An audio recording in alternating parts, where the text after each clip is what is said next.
Welcome to Queen City Cyber Consulting's channel. Welcome back to Queen City Cyber Consulting. We are going to go over the recent follow-up analysis of an attack that occurred back on December of 2025 in Poland.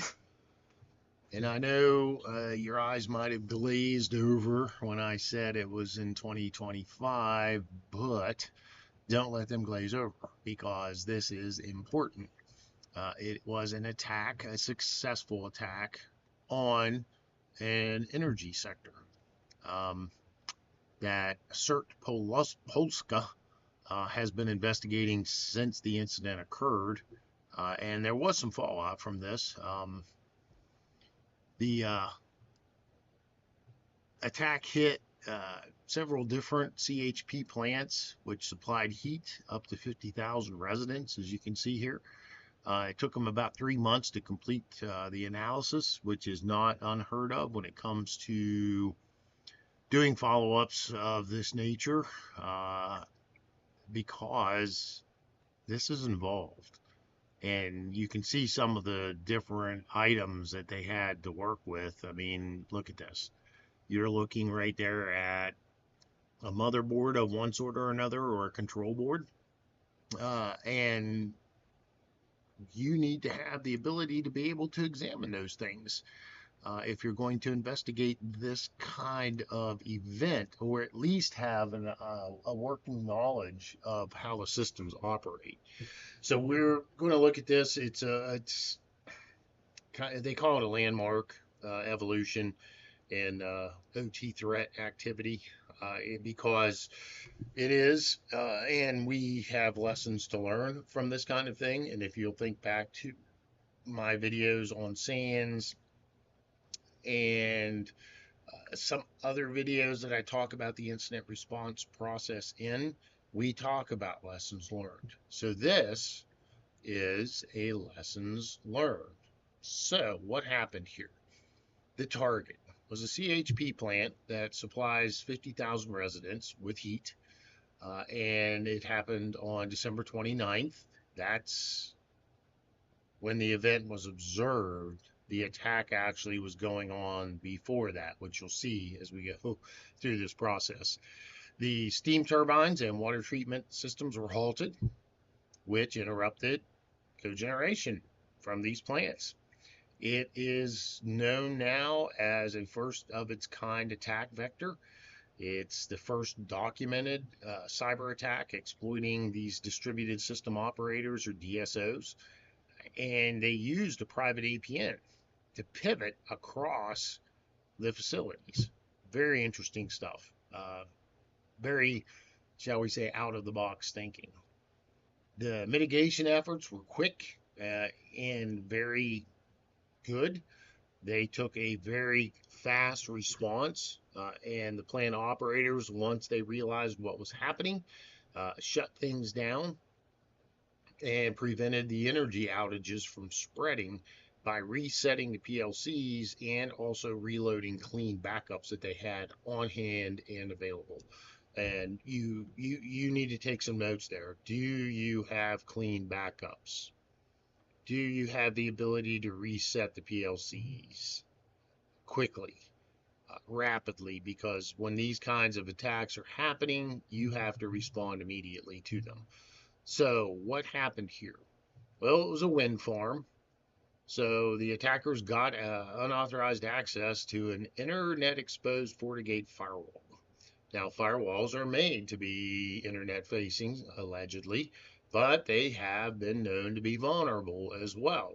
So what the attackers did was, as they were exploring this, and believe you me, they took their time in the reconnaissance phase of this attack to get in.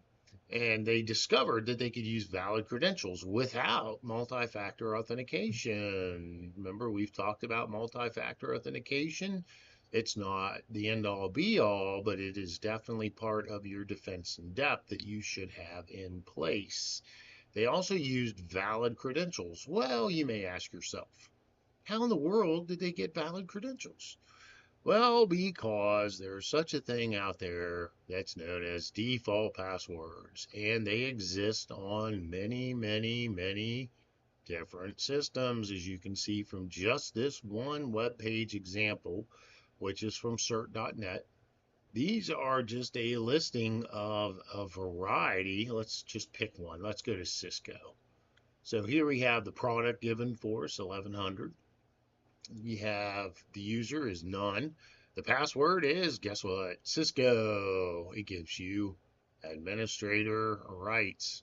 Same thing's true here and here and here. So if you're running these kinds of systems, such as the FortiGate firewall, let's jump back over to that real quick here. And let's come back and come on down here to, there's Fortinet. And here we have FortiGate. It's a serial controller. The user would be maintainer.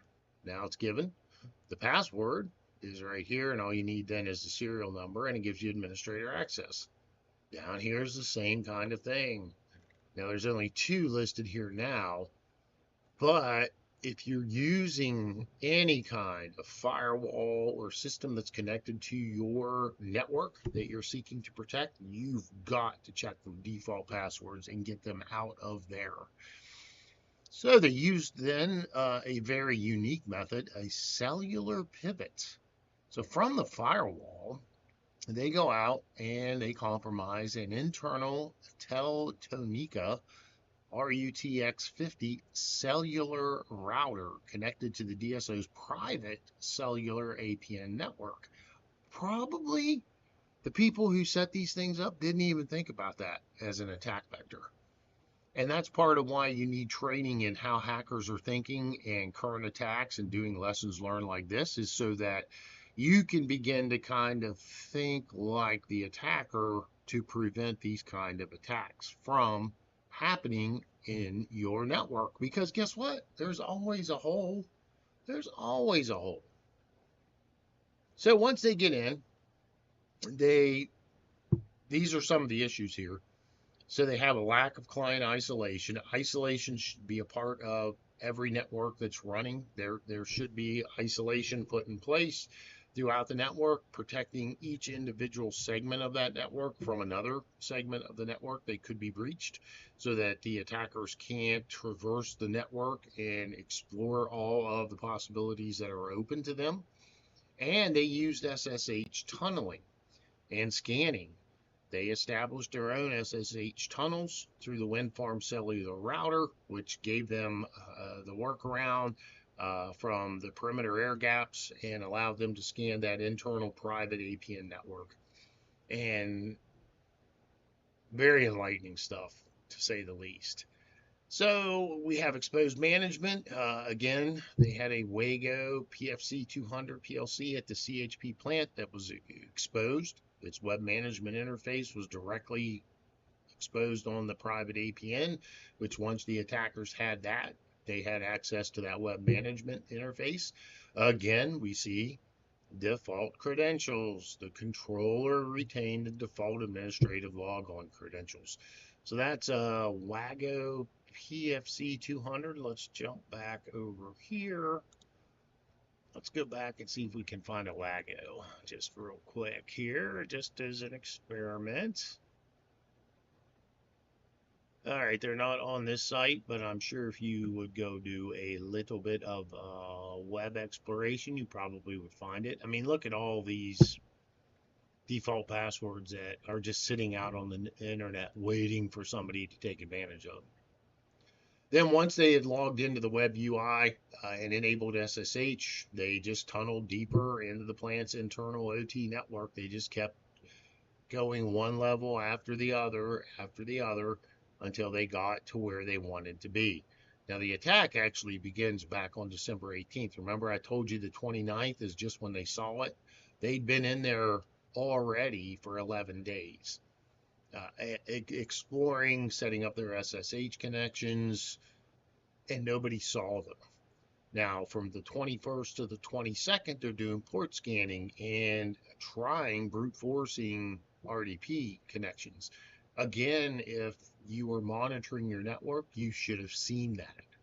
You should have alerted to it and responded to it and stopped it right there. Remember the kill chain? The Lockheed Martin kill chain? This is where that comes into play. You can actually stop an attack early on in the kill chain. On the 25th, December 25th, they probed Siemens PLCs via the S7 protocol. Now, why did they do that on the 25th? Well, it's Christmas. So what's happening on Christmas? Nobody's there. Everybody's home, enjoying turkey or ham or whatever it is that you eat. So typically, nobody's watching the door. Nobody's monitoring the network. It's just assumed that the attackers are taking the day off just like you are. Well, guess what? They don't work on your schedule.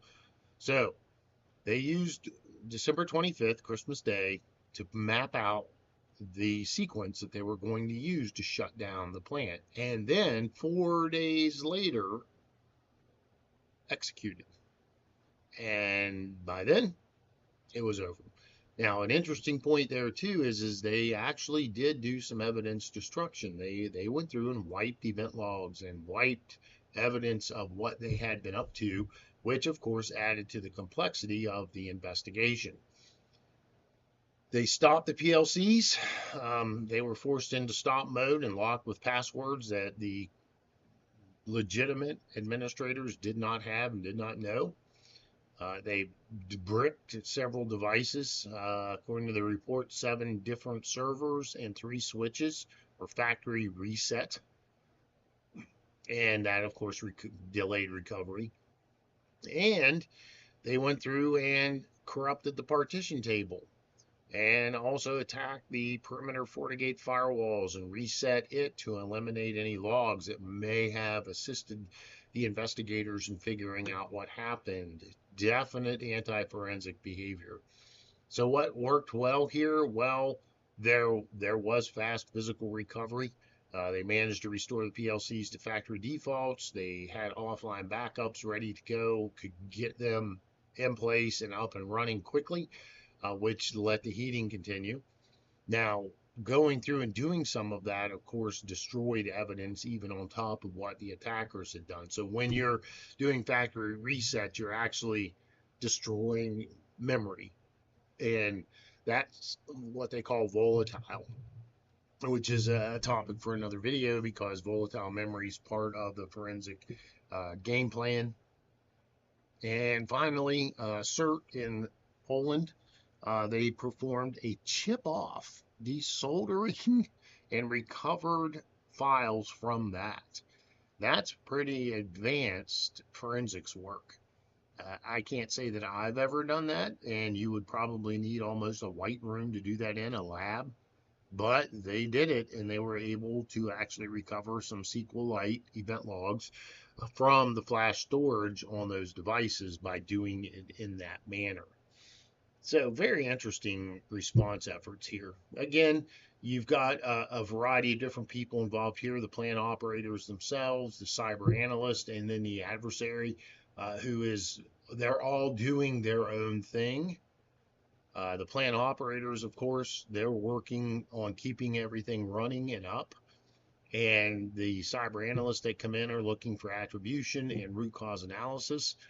So they have to bring in their tool set. And then the adversary, once he's done his business, he's going to sabotage the network and try to cover his tracks. So what are some recommendations here? Well, number one, audit private APNs. You need to have client-to-client isolation set up, especially with telecom providers, to prevent the SIM-to-SIM routing across endpoints. You need zero trust APN boundaries. These cellular APNs just have to be restricted. They should be treated as untrusted public networks rather than allowing them within the network that could be attacked. Harden your credentials. These things should already. This is just what's known as network hygiene. These default passwords should already have been disabled and done away with, but unfortunately they weren't, and they were used successfully in this attack. And of course, centralized logging is big. Or they may have discovered this back on December 19th when it all started, instead of having to wait until the attack was already underway on the 29th. It's very important to protect these kinds of systems. Hopefully you learned a little something from this lessons learned. It was an important attack, and as more information, of course, is released, you definitely want to continue to follow up on it, especially if you work in the field of alternative energy, to use the phrase. That way you can help secure critical infrastructure and help prevent these kind of attacks from happening again in the future. And believe you me, they will. Queen City Cyber Consulting signing off. Go forth and conquer. Thank you for watching. Please like, share, and subscribe.